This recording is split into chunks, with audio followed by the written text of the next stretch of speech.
Guys, welcome back to the channel Global Immigrations and Visas News.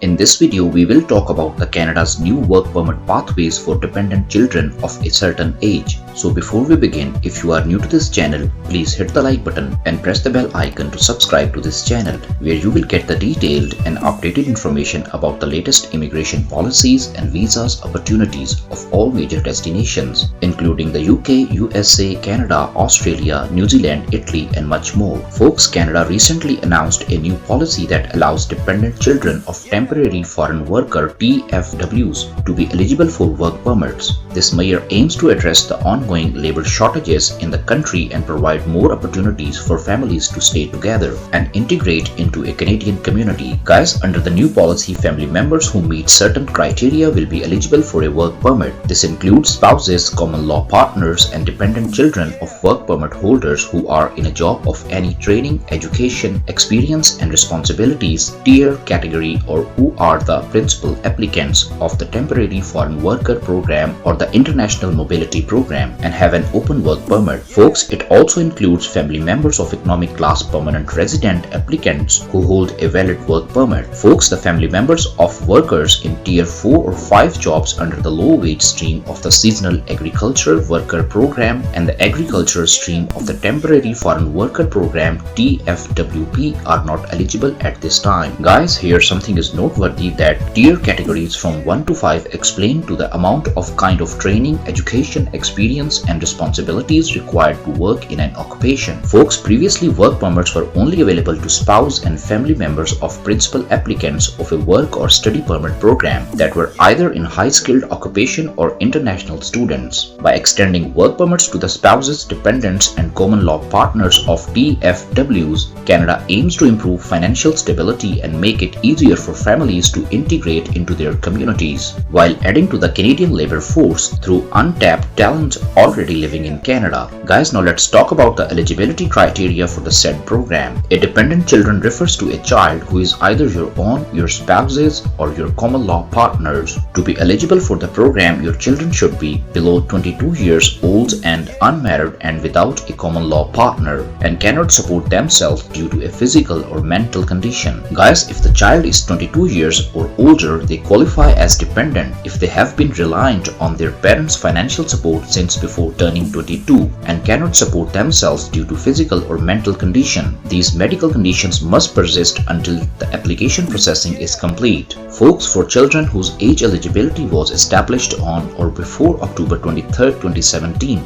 a prior definition of dependent children might be applicable. Children who are in the exclusive custody of their other parents must still be included in the application for sponsorship despite written agreement or court orders signify a lack of custody or responsibility on the sponsored person's part. These children must also pass any mandatory medical, security, and background checks as needed. Guys, for permanent residents, that the act of including your dependent children in your applications grants you the potential chance of sponsoring the children in future as family class member. If there are changes in custody or living conditions, permanent residents who do not declare all family members in their applications might be at risk of losing their permanent resident status. Hence, children in custody of a previous spouse or partner are also considered dependent children. Guys, if the dependent children of TFWs want to work in Canada, they must apply for their work permit either with the family or separately. They may be eligible for an open work permit if they are being sponsored by a Canadian citizen or permanent resident, or if they are foreign workers in Canada. However, if they are not eligible for an open work permit, their employer may need to obtain a labor market impact assessment known as LMIA from Employment and Social Development Canada (ESDC). This assessment is typically required before hiring a foreign worker for a specific job. Folks, it is important for dependent children who wish to work in Canada to check the minimum age requirement for the type of job they are seeking and in the province or territory they plan to work in. Additionally, in some cases, a medical examination may be required before dependent children can work in Canada. Guys, that's all for now. If you want to stay updated on the latest developments about immigration and visas news of all major countries, then keep watching the channel Global Immigrations and Visas News. To give us a motivational support, like this video, subscribe it, and leave your questions in the comment section. Until the next video, take care and bye bye.